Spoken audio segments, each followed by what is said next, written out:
De nuevo, estamos con ustedes el profe Alejandro Cárdenas y yo soy Fernando Zapata. Estamos hablando del primer capítulo. ¿Dónde estás, muchachón?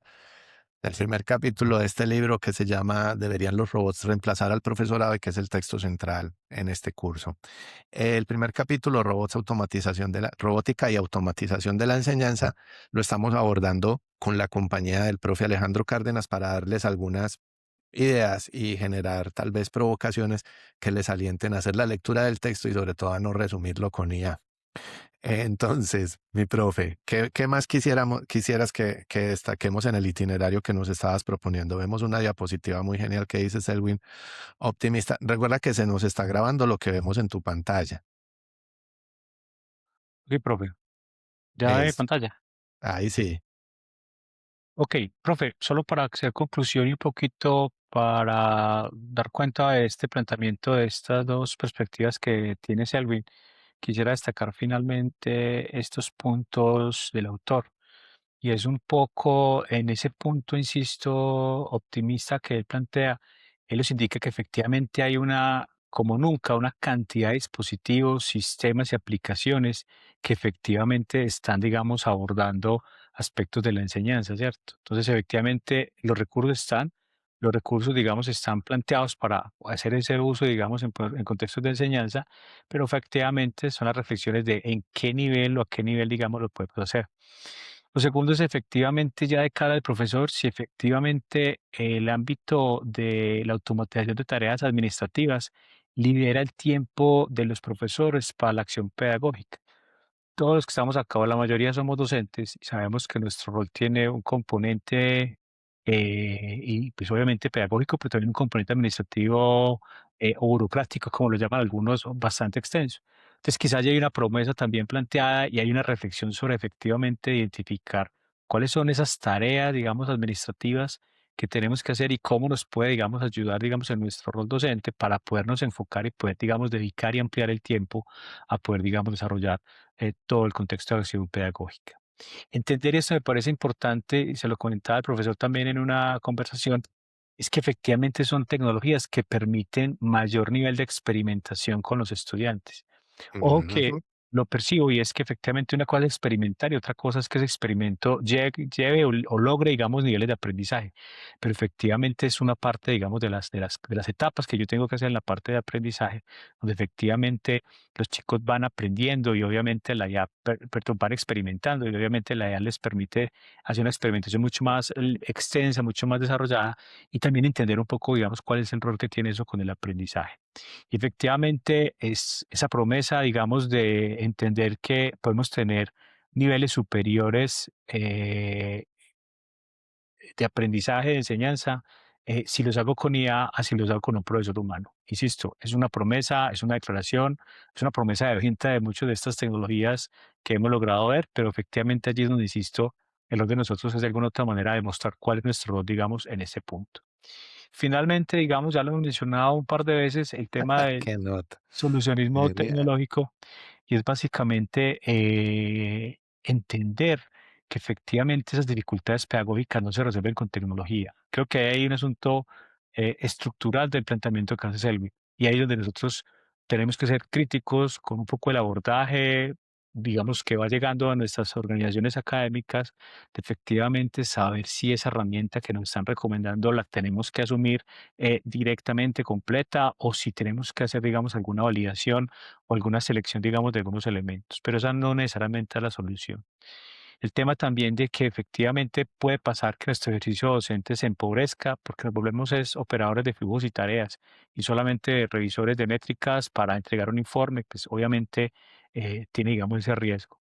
Hay una automatización desigual. Si nosotros ya hablábamos de una brecha digital hace un par de décadas y pensábamos que un poco se estaba cerrando, sobre todo en educación rural, un poco con el uso del celular y demás, vuelve y se abre esa brecha. Y ahí quizá hay una pregunta sin resolver a nivel, digamos, eh, estatal o gobiernos, es básicamente cómo podemos lograr que esto que llega, digamos, a nuestros colegios y universidades pueda llegar a todos los colegios, a todas las universidades del país. Hay un tema de reiniciar la educación, digamos, del siglo XXI desde el, digamos, el ámbito corporativo. Silicon Valley, digamos, está planteando una serie de plataformas, de herramientas que efectivamente todos los días aparece una herramienta nueva que soluciona, incluso piensa que hace mejor lo que hacía la anterior, pero efectivamente hay un asunto también de económico y político, como decía el profesor Fernando, pero también hay un tema, digamos, relevante de cómo nosotros vamos a asumir esas plataformas. Y lo último que me parece supremamente importante y que quiero que nos quede como una resonancia de este espacio es cuál es la conversación crítica que estamos estableciendo en relación al uso de la IA en nuestras clases, ¿cierto? Estamos, digamos, resignándonos con todo eso que implica o realmente, o a una adopción, digamos, sin visión crítica, o realmente estamos haciendo las preguntas con nosotros, con los profesores, con los estudiantes. Hablar de esto me parece que es importante, es sano, para poder un poco, pues, hacer honor, digamos, al trabajo que hemos podido hacer de revisión de la literatura con Solvit, donde básicamente pone responsabilidad en nosotros. Nosotros somos los que tenemos que, de alguna otra manera, definir cuál va a ser, digamos, la dirección que pueda tener la IA en la educación que tenemos.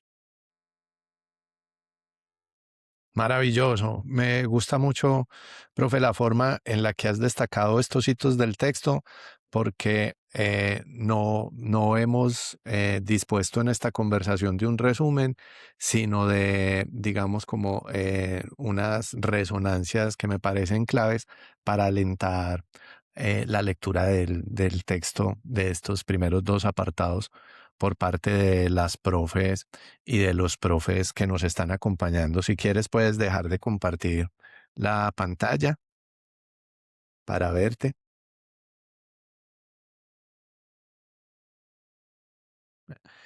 Y hombre, digamos como que para concluir, vamos a estar con el profe Alejandro son 5 conversaciones, 6 conversaciones las que vamos a tener a lo largo del curso sobre las lecturas que hemos hecho del trabajo del profe. ¿Qué tal una cuñita sobre ¿Is Technology Good for Education? Yo voy a poner la portada del libro acá en el video, así que la estarán viendo cuando nos escuchen. Si el profe me lo permite, yo digo que hay que hacer una lectura en secuencia. Primero Ajá. leerse el libro Is Technology Good for Education y luego leer este libro de Selby. El libro de Is Technology es de 2016, profe, no recuerdo, Sí, así es. 2016-2017. Ujú. La visión amplia que tiene en cada capítulo el autor es muy interesante para los que estamos trabajando o estamos interesados en temas de tecnología y educación, ¿cierto? Hay una visión crítica, pero insisto, no pierde un poco el enfoque, y esa es la forma de escribir de Selwyn de aquí te doy el problema, aquí te doy la otra visión, vos tomas la decisión. Muy interesante, una lectura muy clara. Yo le decía al profesor que es una lectura muy fluida, muy sencilla, si se permite, para poder entender este fenómeno, donde probablemente haya muchos autores que escriben y que tienen realidad muy interesantes, pero es una puertica de entrada supremamente interesante. Yo de mi parte recomiendo los 2 libros. Que quiera trabajar con esto y todos los que, incluso todos los que estamos en educación, deberíamos pasar por esa lectura de los 2 libros, porque Ujú. efectivamente nos da un panorama muy interesante. Obviamente, el libro, pues, como motivo de este video, es enfocado al tema de IA y lo desarrolla muy bien, pero el otro plantea otras tecnologías que quizá también todavía estén en el aula, ¿cierto? Porque aquí estamos ya pensando en las de IA cuando probablemente hay otras tecnologías anteriores que todavía no hacemos un uso efectivo, pues, un uso, digamos, como productivo de ellas en el aula. Entonces, me parece que es una lectura previa a esta, si es posible, pero es supremamente interesante, ciertamente. Vamos a dejarlo entonces la recomendación al libro Is Technology Good for Education en la librería del curso, que como saben es una biblioteca que vamos actualizando permanentemente en la que encuentran todas las referencias a los textos que tanto nos ha gustado abordar en este y en los cursos anteriores que dedicábamos a perspectiva crítica en educación y tecnología. Y una nota final como recomendación, Is Technology Good for Education es un libro que hay que comprar, ¿cierto? No se consigue de otra manera, pero es un libro que no es costoso, cuesta como 30, 40 mil pesos. Y hay algo que quiero destacar en esto, en las versiones digitales de los libros del profesor Edwin y es la cantidad de recursos a los que nos proveen de acceso. acuerdo.